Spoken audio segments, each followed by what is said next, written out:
Olá a todos, sejam bem-vindos a mais um programa 2 Bairros 2 não são 4, com os meus amigos Francisco Mendes da Silva, Nuno Nascimento e Jorge Adolfo. E hoje vamos pegar num tema que vai conduzir ao outro. E então, nós tivemos recentemente uma ligeira renovação governamental, não é? Portanto, com diversas saídas e entradas. E uma das saídas relevantes que pode ter impacto na nossa região é a do Ministro das Infraestruturas, porque temos a questão do IP3, da requalificação do IP3, e temos a questão da ferrovia. E, portanto, a primeira questão que eu queria colocar aqui aos meus amigos era se pensam que esta mudança do Ministro irá ter algum impacto positivo ou negativo nestes investimentos estruturais, sobretudo na ferrovia, se conseguiremos antecipar para 2049 ou 2048 e, portanto, o que do ponto de vista de captação de investimento será seguramente relevante para os investidores que queiram vir para a região. E a segunda questão, que entrou com esta, que tem a ver com a seleção dos políticos e, portanto, de que forma é que, ao nível, se calhar, mais autárquico, de que forma é que é possível melhorar a escolha dos políticos, obviamente também sabendo que existe toda a bolha mediática que, por vezes, dá digamos, um impacto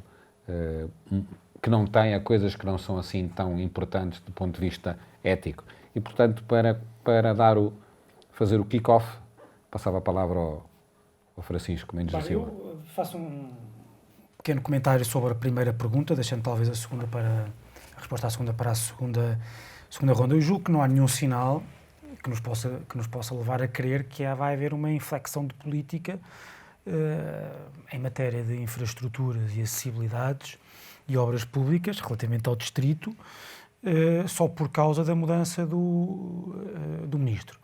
Em primeiro lugar, porque a mudança não foi acompanhada e não foi justificada por qualquer problema de prioridades políticas. E, portanto, também não foi dito ou insinuado por ninguém que pode haver uma alteração quanto às opções políticas para o distrito, quer na questão do IP3, quer na questão da ferrovia, quer em qualquer outra. Em segundo lugar, também não me parece que o novo ministro, o João Galamba, tenha alguma vez produzido ou qualquer declaração ou qualquer forma de pensamento sobre a matéria que nos possa levar a crer que ele vai querer ter essa inflexão de política. E, em terceiro lugar, como foi bastante dito, o novo ministro parece que é escolhido também por ser da ala do anterior ministro, da ala interna do Partido Socialista, e, portanto, é já que estamos a falar de estradas, um companhão de ruta do Pedro Nuno Santos, e, portanto, julgo até que que continuará a haver grande entendimento entre ambos, relativamente até na delegação dos assuntos, na delegação no período de passagem de pastas, e não me parece que haja qualquer problema quanto a isso. Ou seja, os problemas que existirão serão provavelmente os problemas que já vêm de trás. Vamos ver se as promessas quanto ao IP3 são concretizadas e, porque quanto à ferrovia não há grandes propostas. Não ser, porque eu não estou a ver o IP3 estar requalificado em 2024 e, portanto, que era a promessa inicial do Pedro Nuno Santos e, portanto... Por isso é que eu estava a dizer, estou a dizer que não há grandes problemas, quer dizer, aí não há grandes novidades quanto a isso. Haverá seguramente os problemas que existirão de atrasos, são aqueles que já estão, enfim, fadados, que já estamos fadados desde o início. E quanto à ferrovia, quer dizer, não convém também não discutir demasiado a sério o plano da ferrovia para Viseu, porque é um plano puramente intencional para 2050 e, portanto, acho que não me parece que nem este ministro, nem os 10 seguintes, provavelmente, trarão grandes novidades quanto a isso. Jorge Adolfo. Bom, eu também concordo com o que diz o Francisco neste ponto. Mais do que uma substituição de políticas, é uma substituição dos protagonistas no Ministério. Portanto, aliás, o Partido Comunista costuma muito, a propósito desta última remodelação, diz que o problema não está nos nomes, nas figuras, nos protagonistas, está nas políticas. Bom, eu diria que, efetivamente, aquilo que está definido, quer na questão rodoviária, quer na questão ferroviária, diferentes e com abordagens diferentes e que nós já aqui fizemos, não irá ter uma alteração significativa. Não sei se por pertencerem à mesma ala dentro do Partido Socialista, o Pedro Nuno e Galamba, mas porque é uma questão política de decisão governativa. Portanto, nesse ponto, penso que não haverá mudanças significativas. Poderá haver mudança na abordagem, digamos, na parte comunicacional, talvez com estilos um pouco diferentes, o João Galamba e o Pedro Nuno Santos, mas aquilo que está mais ou menos definido é a questão política e governamental. Agora, também me parece que João Galamba tem que, de alguma forma, expressar a sua visão da abordagem a estas duas questões, da ferrovia e do IP3, que nos é mais próximo e caro, porque não, enfim, por razões também do cargo que ele exercia antes de vir agora para este Ministério das Infraestruturas, não teve digamos, não lhe conhecemos um pensamento ou ideias relativamente a estas questões. Vamos aguardar agora nos próximos dias, nas próximas semanas, como é que ele vai fazer esta abordagem. O que é que eu faço Sim, com isto? o que é que eu... Exato, a questão... Mas é importante que a questão do IP3 é uma questão muito importante para a região. Eu não diria para a cidade, dizer para a região, que se arrasta há muito tempo, que está em fase de resolução, assim tem sido afirmado pelos membros do Governo e pelo próprio Primeiro-Ministro, e, portanto, vamos ver o que é que João Galamba pensa sobre este assunto. E mais do que pensar, é o que é que faz, porque nós, os vizienses, quando eu digo os vizienses, é as pessoas desta região, há muito tempo que afirmam a necessidade, e os de Coimbra também, as populações de Coimbra, é de facto uma situação insustentável, na minha perspectiva. Quanto ao que fazem, pouco ou nada, né? Mas pronto, Nuno Nascimento. A ideia de que pode mudar alguma coisa no curto prazo é uma simples ilusão. A simples substituição dos políticos é feita por pessoas do mesmo clã, da mesma tribo, quer dizer, não há qualquer alteração na composição de qualquer um das partes da orgânica. Ok, umas foram autonomizadas, mas as pessoas que ficam são as pessoas que estavam ou as pessoas que estavam próximas das que estavam. Portanto, não há nenhuma alteração. Se nós considerarmos que, ainda para mais, nestes processos de infraestruturas, como rodovia, ferrovia, a rigidez do processo, a dificuldade que há de montar, planear, fazer estudos de impactos ambientais, estudar soluções, encontrar financiamento, fazer projetos, fazer empreitadas, concretizar obra, nós sabemos que a única mudança que pode acontecer é se nos passarem a dizer a verdade. E se nos passarem a dizer a verdade, as notícias são provavelmente ainda piores do que as atuais. Portanto, o IP3, quero um bom exemplo. A linha da Beira Alta foi interrompida para se fazer obras que supostamente eram para estar concluídas agora em janeiro. As pessoas estão há mais de um ano sem comboio. Pois, na próxima semana, começa durante 7 meses uma interrupção do IP3, porque há um constrangimento do IP3 para ser feita uma obra de adaptação de um viaduto que vai ser preciso naquele projeto para compor aquela linha, aquele troço que estava fechado e que era suposto reabrir agora. Portanto, só o simples facto de alguém nos passar a vir a dizer a verdade sobre o estado destes processos, aí sim teremos mudança. Mas a mudança não será a que nós queremos, porque aquilo que está em questão também é outro problema ainda maior, que é de financiamento. Como nós sabemos que, ou bem que mudamos de ideologia política e passamos a ter investimento privado e utilizadores a pagar, e nós sabemos que é difícil em alguns troços do IP3 que isso seja rentável, seria rentável, os estudos diziam que era rentável entre Viseu e Tondela, entre Mortágua e Coimbra, aquela parte para meio seria muito dificilmente rentabilizada. Portanto, se nós não tivermos essa questão ideológica de conseguir transferir para o investimento privado e para os utilizadores o pagamento, será muito difícil conseguirmos arranjar dotação de fundos europeus para fazer as coisas como se queria. O mesmo na ferrovia. É uma questão de opção. Custava 1.000 milhões, os estudos apontavam para 1.000 milhões a construção de uma linha nova entre Aveiro e Vila Formoso. Mas a opção foi outra. E a questão é, enquanto não houver um plano de investimentos da REFER ou do IP, a infraestrutura e o projeto e a ideia de a fazer, jamais será feita. Portanto, estamos a falar de dezenas de anos, não estamos a falar de dezenas de meses. O Governo fica até 26, portanto, ou melhor, o mandato do Governo é até 26, portanto, não se esperem mudanças nesta altura e nesta fase.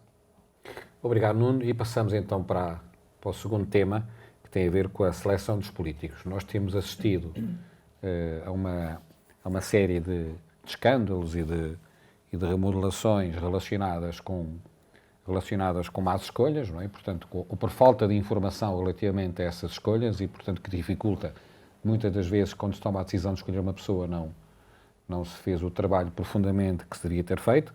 E, por outro lado, também, muitas vezes, os erros acontecem porque são cometidos irregularidades durante os mandatos. Se calhar, na boa-fé, as pessoas não sabem que são irregularidades. E, portanto, se calhar hoje, seguramente, é preciso mais formação para ser Cai-Ministro do que para ser autarca. E, portanto, até que ponto, obviamente, queria ouvir a vossa opinião sobre a seleção dos políticos, que tipo de pré-avaliação se devia inserir e a que nível. E, em segundo lugar, se, por exemplo, ao nível autárquico, se não seria uma boa prática um autarca, quando começa um mandato de novo, que não sabe nada da lei autárquica, não deveria ter uma formação para o instruir sobre irregularidades, muitas vezes formais, sem ser em benefício próprio, mas que são irregularidades e, portanto, depois aparecem tudo isto complicado com a bolha mediática, que lhe dá, por vezes, um ênfase que as coisas realmente não têm, e, portanto, o que faz também que muitas vezes as pessoas se afastem da política para não serem escrutinadas desta forma. E, portanto, agora passava a palavra ao Nuno. Eu sobre esse tema, curiosamente, acho que terei uma opinião menos exigente do que poderiam pensar. Quero eu dizer o quê? Eu acredito muito numa política de comuns, ou seja, nós temos de ter na política quem sabe, temos de ter na política quem tem experiência, mas também temos que ter na política a representação daquilo que é a sociedade. E, portanto, eu acredito muito numa lógica de comuns e na representação por comuns. E acho que essa é que deve acontecer também. Noto também. Nós estamos perante uma confusão que as redes sociais alimentam entre justiça e justiceiros. E acabamos, muitas vezes, por condenar coisas que não são de todo condenáveis, mas isso não quer dizer que não deva haver escrutínio e que não deva haver autorresponsabilização. O que eu quero dizer é, são coisas diferentes. Nós estamos a atingir exageros. Dito isto, é importante que as pessoas sejam capazes de fazer a sua própria autoavaliação e saber da sua própria capacidade. Falamos dos autarcas. Um autarca tem que ser um político multifacetado e, portanto, a capacidade, os temas sobre gestão numa autarquia são tantos que é mais fácil, creio eu, ser mais fácil ter o lugar ocupado por alguém com bom senso, com responsabilidade e com uma boa capacidade de relacionamento interpessoal do que propriamente por um especialista. Os municípios, graças a Deus, têm vindo a dotar-se de quadros e qualificações que resolvem muito dessas questões. O problema está, provavelmente, no excesso de poder, como já aqui defendi várias vezes, que um Presidente de Câmara tem, que devia ter outro tipo de limitações. Mas, ainda assim, tem serviços jurídicos, técnicos, uma organização inteira que lhe pode prestar o apoio para que ele possa tomar a decisão do ponto de vista político.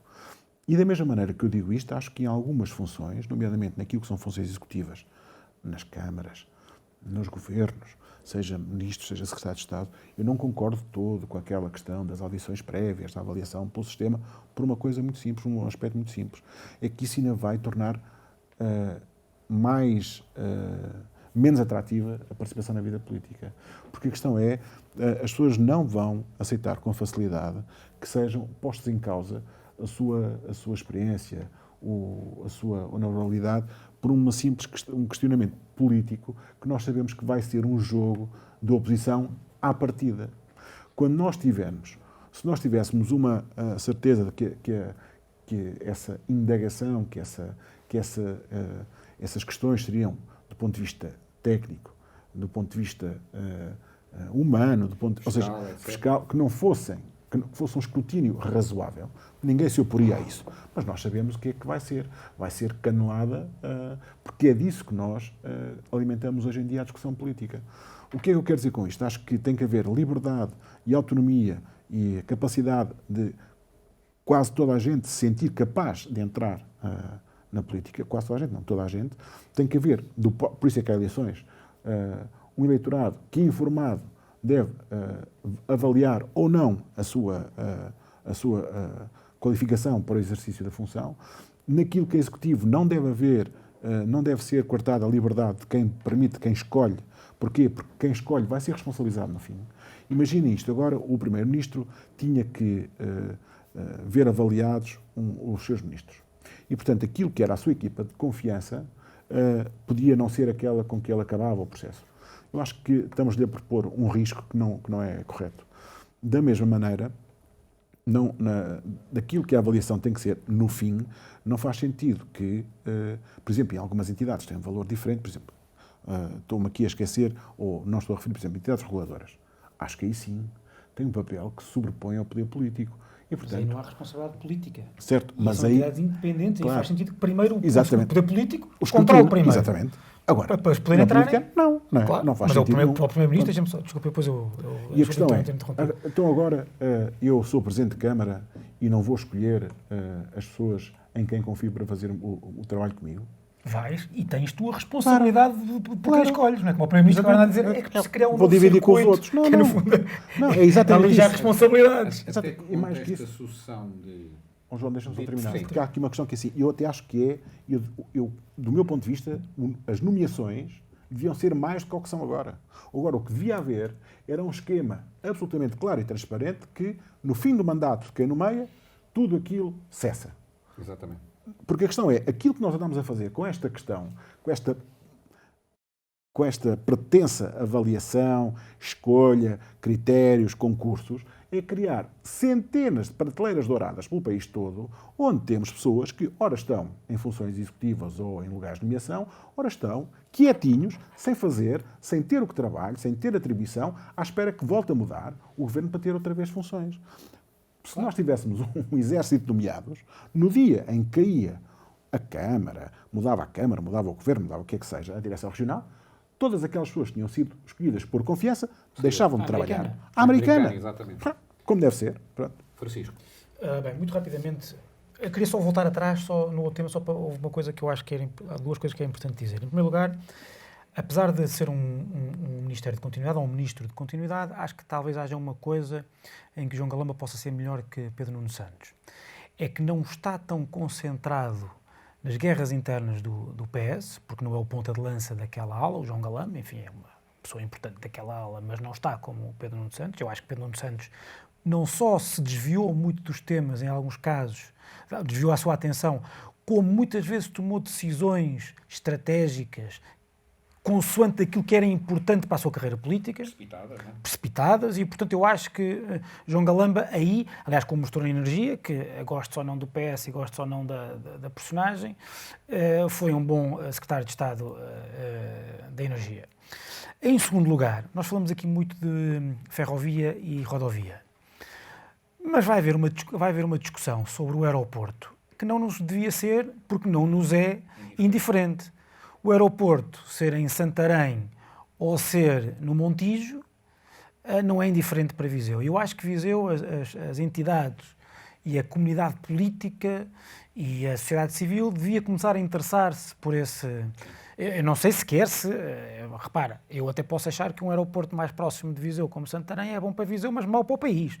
E posso não defender... E, portanto, sendo mau para o país, repercute de alguma forma numa desvantagem para Viseu. Mas o que estou a dizer é que nós estamos muitas vezes muito concentrados na rodovia e na ferrovia, e bem, mas há outras decisões estruturais que também são importantes para Viseu. Quanto ao resto, eu concordo com o Nuno, e para atalhar, naquela ideia de que o autarca não tem que ser um especialista, quer dizer, se um autarca tiver que ser um especialista em, antes de ser autarca, já tem que ser um especialista em lei das finanças locais, concursos públicos e etc., enfim, vamos afunilar muito as possibilidades de as pessoas terem cargos públicos. Uma formação a posteriori. Não, claro, faz, e antes, acho que sim, os partidos têm essa justificação, têm essa obrigação. E têm essa obrigação. Agora, o que eu entendo é que as câmaras municipais, por exemplo, os municípios, têm que ter pessoal preparado, qualificado, como em todas as áreas e também na área jurídica, e muitos têm, obviamente, para assessorarem as pessoas que circunstancialmente dão o seu tempo, claro, dão o seu tempo para a causa pública. Quanto ao resto, eu gostaria de não desviar muito esta conversa do seu pretexto. E o seu pretexto é aquilo que tem acontecido no Governo. E o que tem acontecido no Governo tem razões estruturais e tem razões circunstanciais. Muito rapidamente. As razões estruturais, que não são só próprias do Partido Socialista, mas também são muito próprias do Partido Socialista como o partido que está há mais tempo no poder e que nas últimas 3 décadas esteve esmagadoramente, teve de uma forma esmagadora no poder. Nós temos partidos de poder que estão repletos de pessoas que se importam muito menos com a política, com o pé grande, do que com aquilo que a política lhes pode trazer para a sua vida. Isso significa que a escolha de um líder, quando tem que escolher, não é só isso. Quando um líder tem que concorrer, ou quando uma pessoa tem que concorrer à liderança de um partido, passa automaticamente a ficar totalmente dessas pessoas. Do Presidente da Câmara de Vinhais, da mulher do Presidente da Câmara de Vinhais, por exemplo. E, portanto, quando é preciso nomear alguém para a Secretaria de Estado da Agricultura, normalmente são estas pessoas que aparecem. E o Primeiro-Ministro, como tem que ser do dia para a noite, ou da noite para o dia, muitas vezes não há esse escrutínio. Sendo que, vamos lá ver uma coisa, nós todos andamos já em partidos. E normalmente estas coisas sabem-se. Há dúvidas de que uma terra como Vinhais não sabia que o Presidente da Câmara e a mulher tinham as contas arrestadas. E se sabia em Vinhais, não há ninguém do PS que tenha dito ao Primeiro-Ministro ou ao Presidente da Distrital que foi dizer ao Primeiro-Ministro. Quer dizer, e por isso é que vamos lá ver uma coisa, também acho que há razões circunstanciais, que é a forma totalmente displicente com que o Primeiro-Ministro lida com estas coisas, que se revela em vários momentos. Quando ele quis nomear, por exemplo, o ex-Presidente da Câmara de Caminha para ser o braço direito na Secretaria de Estado da Presidência do Conselho de Ministros, o Secretário de Estado Adjunto, aliás, Secretário de Estado Adjunto do Primeiro-Ministro, peço imensa desculpa, que é um cargo importantíssimo, da máxima confiança. E depois aparece aquele problema lá do polivalente, ou do pavilhão do transfronteiriço. Em que mais tarde ele é constituído arguido. Mas sabe-se, entretanto, que já é arguido em dois processos importantíssimos que estão na Justiça, que não quer com isto dizer que o facto de ele ser arguido é sinal de que ele vai ser condenado. Mas o Primeiro-Ministro faz uma coisa que é uma conversa da treta, peço imensa desculpa, que é uma conversa que tem uma espécie de coerência interna, mas não tem nenhuma coerência com a realidade. Que é quando ele diz, então, mas agora uma pessoa é considerada, o conceito de arguido, ou o estatuto de arguido é para proteger as pessoas. E é verdade. Só que vamos lá ver uma coisa. Ele já era arguido quando ele o convidou. Arguido não é nesta coisa do transfronteiriço. É naqueles processos, que são processos importantes. Julgo que está naquele da Operação Teia, que são processos importantes. Causaram alarme social. E nós é ser populista, dizer ao Primeiro-Ministro, não é normal convidar para ser o número 2, uma pessoa que está no âmago do poder político em Portugal, uma pessoa que está a ser investigada e que foi constituído arguido. Claro que o Estatuto de Arguido é para proteger os suspeitos. Mas antes disso, o que significa arguido é que a pessoa é suspeita. E, portanto, o Primeiro-Ministro faz esta conversa como se... Reparem, eu sou bastante sensível a essa conversa. E eu percebo que esta conversa tem que ser tida, pelo menos em abstrato. Porque senão, repara, então quer dizer, um de nós ia para um cargo político. E depois basta uma denúncia anónima, ou uma carta mal escrita, ou uns indícios mais ou menos fajutos. A pessoa é logo constituída arguida. Isso significa uma judicialização da política que tu podes deitar abaixo quem tu quiseres. Isso tem que ser, as pessoas têm que ser protegidas. Outra coisa completamente diferente era o primeiro-ministro convidar uma pessoa que já era arguida em 2 processos e depois foi em mais um.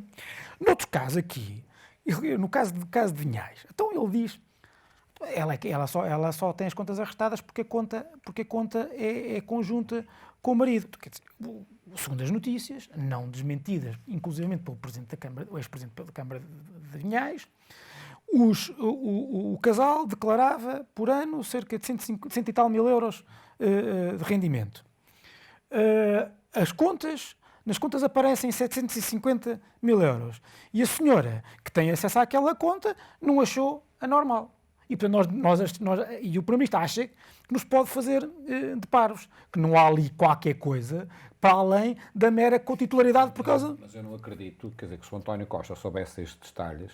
Vamos lá ver. Claro, mas ele quando fala no Parlamento já sabia dos detalhes. João, eu percebo isso. Mas quando ele fala no Parlamento, é aí que se mostra a displicência toda, porque ele já sabe os detalhes e o instinto dele no Parlamento é defender com unhas e dentes, de forma que acha que nos pode fazer totalmente parvos, esta senhora. Quando saiu de lá, já o Presidente Marcelo tinha dito o que disse e ele tinha... E depois diz outra coisa, que é isto que eu quero dizer, porque, repara, ele diz, bem, de facto, é preciso criar aqui um novo circuito. Vou escrever uma carta ao Presidente da República, é preciso escrever aqui um... Mas que circuito? Não há... Em primeiro lugar, aí estamos para ir de encontro aqui ao que o Nuno disse. A escolha de um secretário de Estado e de um primeiro-ministro e de um ministro tem que ser uma escolha política, de confiança política, para fazer confiança pessoal, confiança política porque eu quero esta pessoa, porque é ideal para cumprir aquela política que foi sufragada pelos eleitores.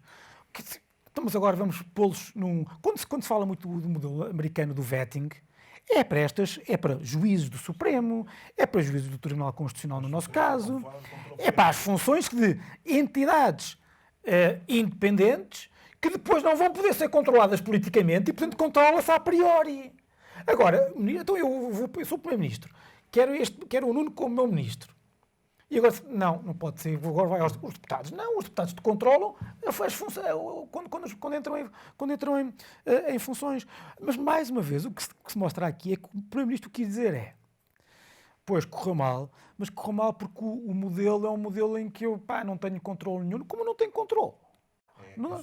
É ele a desresponsabilizar totalmente. E mais, ainda tentou, de uma forma totalmente inconstitucional, insinuar que o Presidente da República devia participar. Então o Presidente da República, isto agora é um sistema presidencialista em que o Presidente da República vem... a defender isso. Manuel Monteiro vem dizer que, bem, o Sr. Presidente... Mas Manuel Monteiro é um presidencialista há muitos anos. Podia não nomear. Isso é ser... Sim, claro. Não é ser sério. O facto é que estas questões todas acabam por degradar a imagem da democracia e dar depois voz aos populistas e aos todos iguais, porque não é... E aos todos iguais, e portanto, e isso é... Por exemplo, no teu caso, já falei aqui, só mesmo para terminar, e até escrevi na minha coluna do Público, a defender a Ana Brunhosa no caso, que era um caso em que não fazia sentido nenhum, pelo menos com os dados que nós tínhamos. E portanto, eu muitas vezes também me sinto na obrigação de conseguir separando o trigo de joio. Não falo todos os dias, todas as semanas, sobre casos e casinhos, porque senão não fazia outra coisa. Mas essa separação... sempre que eu sinto que é preciso fazer a separação, eu faço-a. Para também poder ter legitimidade para os casos que são graves, eu dizer que são graves. Aqui mais que o método de seleção, o problema está na base de recrutamento. E enquanto nós não elevarmos o nível e não conseguimos com este grau de desgaste, cada vez a base de recrutamento afunila mais, porque ninguém quer ir para a política. Jorge Adolfo, faz luz sobre esta questão, faz favor. Vão para a política aquelas pessoas que efetivamente sentem um apelo da política e têm vocação para a causa pública, têm é que ter, digamos, atenção com, digamos, o seu passado e o seu percurso, porque tudo se sabe. E esse tudo se sabe é que eu acho incompreensível. Acho incompreensível. Como é que, primeiro, é preciso ter um grande desplante e achar que as pessoas não olham. É como quem leva uma nódoa ao peito e acha que ninguém olha para o casaco que tem lá a nódoa que toda a gente vê. Portanto, é sair à rua assim e achar que ninguém olha. Portanto, primeiro... Aquilo vem de dentro, não vem de fora. Ou seja, aquilo são contas que se acertam a partir de dentro. Só sim, de dentro claro. é que se sabe isso. Sim, mas era De dentro, público, adivinhais. era público, eu concordo com o que o Francisco diz, eu não me acredito que num meio pequeno, como o de Vinhais, ou que fosse de Viseu, lá ou de outro exatamente, sítio é de lá qualquer, que vem tudo, é o que eu porque estou o a dizer. país não é assim tão grande para as coisas não se saberem. Ô Jorge, pelo visto, depois de ver as notícias, na página da Procuradoria-Geral, porque os processos, o processo é um processo que acho que não está em segredo de justiça, estava lá, basta ir ao site, estava lá a indicação do processo e quem são os arguidos. Portanto, mas antes de ir, enfim, para arrefecer um pouco a conversa, eu queria pegar no primeiro ponto, que é a questão das autarquias, e que me parece que é um ponto muito importante. E o Nuno referiu e bem, e depois o Francisco sublinhou, é a questão, hoje, qualquer Câmara Municipal, do sítio mais recôndito a Lisboa, tem gabinetes técnicos, de apoio jurídico, de apoio urbanístico, de apoio na área da engenharia, portanto, da higiene e segurança, da educação. Portanto, hoje, felizmente, as câmaras municipais têm assessoria externa ou interna, com gabinetes, com técnicos, que são recrutados em concursos públicos ou por nomeação, mas que não impedem que as decisões sejam fundamentadas tecnicamente. Agora, pode haver uma opção política. Pode haver uma opção política. Eu quero investir em Alcatrão. Quero alcatroar as ruas todas do município e não quero investir noutra área, na educação ou na cultura. Portanto, isso aí já é uma... Eu posso estar muito bem respaldado, assessorado tecnicamente, mas depois há uma decisão política, há um programa político que foi sufragado pelos eleitores, eu tenho a legitimidade política para decidir neste sentido. As oposições estão lá para fazerem o seu trabalho, que é, o senhor só gasta dinheiro em Alcatrão e não gasta noutra área. Portanto, do ponto de vista técnico. Agora, evidentemente que a opção política pode ir no sentido errado.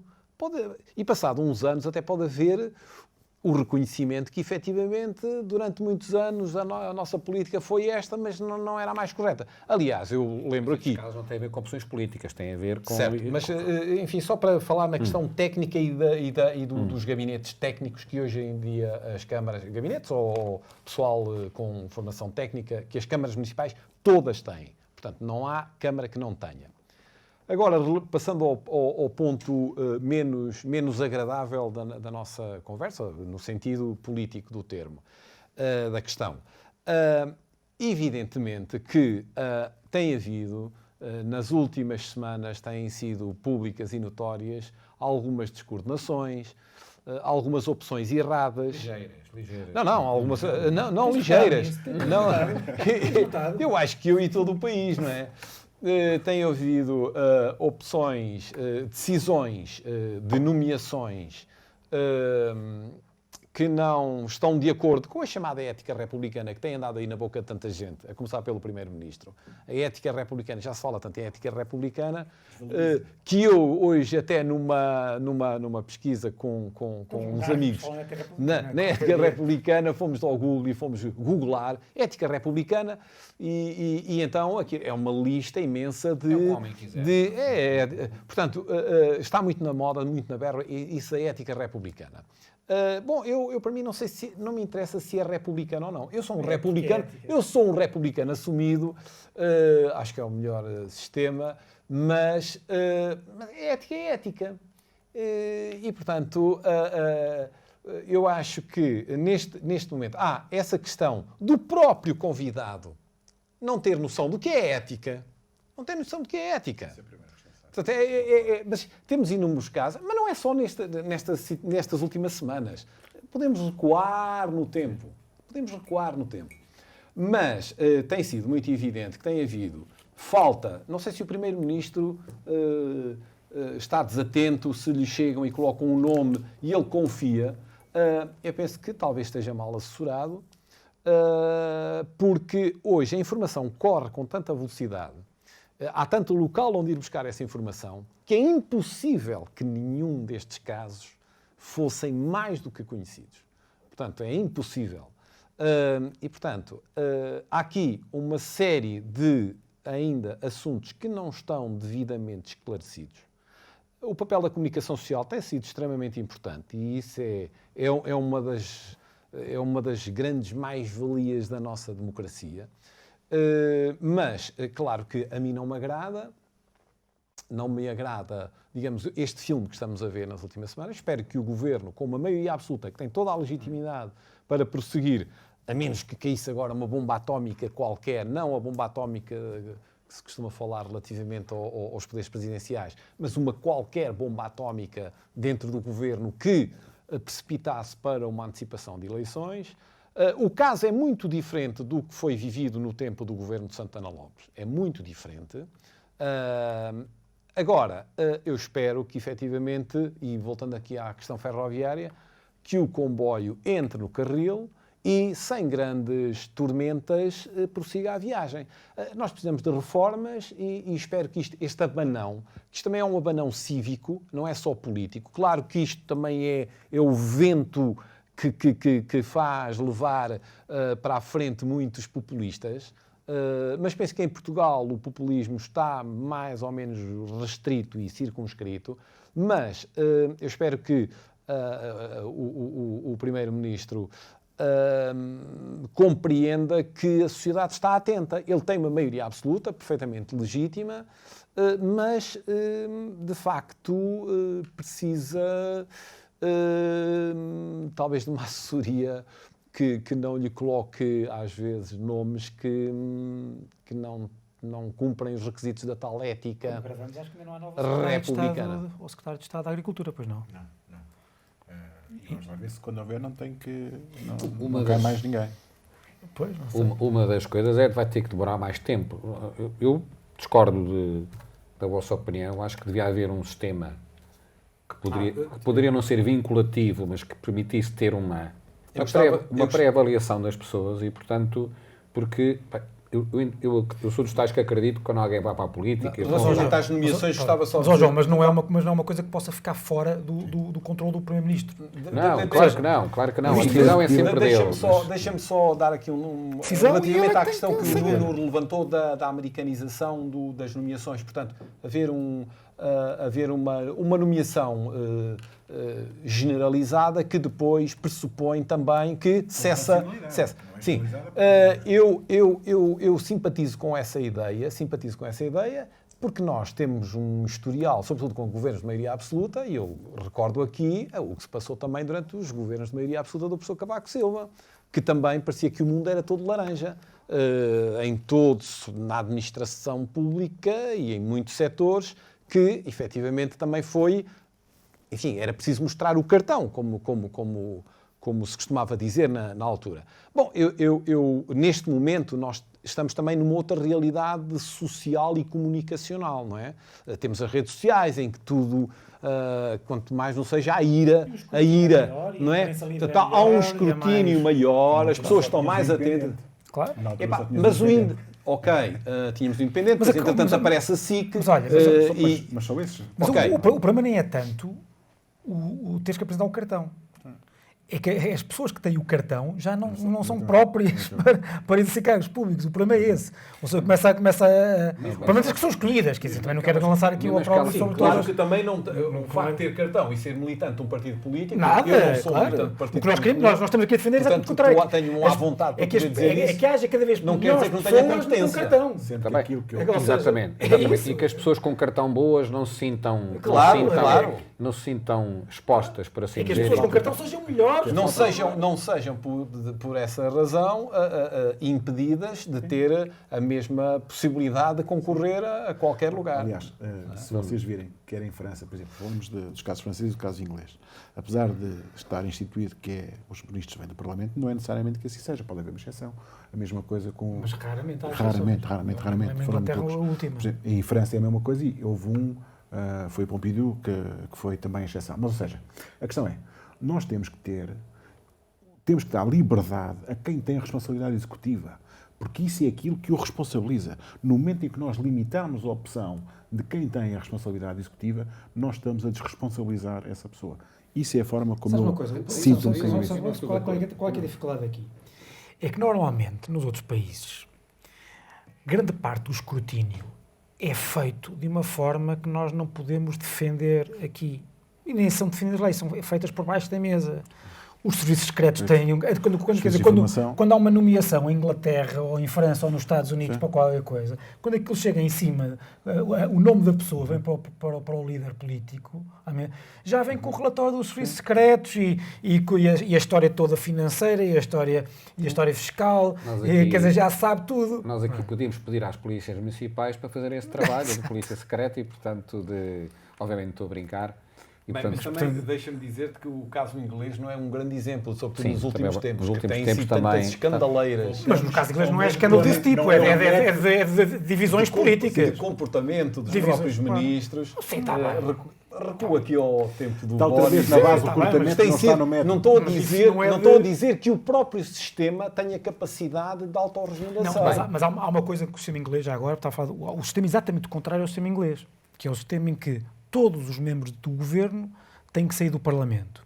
O que quer dizer que a atratividade é grande, porque qualquer pessoa que queira ter um cargo governativo tem que concorrer ao Parlamento. E só o período eleitoral é bastante para as pessoas, com a sua diligência normal, conhecerem a pessoa. Ou se há alguma coisa ali suspeita ou não, ou para haver o escrutínio. Quem é que é o tipo que é candidato depois de círculo eleitoral? E claro. Já há uma pré-avaliação do... Isso não é a nossa tradição. São as pessoas vinhais que vão avaliar os deputados que se vão candidatar pelo Círculo de Vinhais. Claro. Francisco Mendes da Silva, Nuno Nascimento, Jorge Adolfo, muito obrigado pela vossa contribuição mais uma vez. A todos aí em casa, muito obrigado pela vossa atenção. Até ao próximo programa.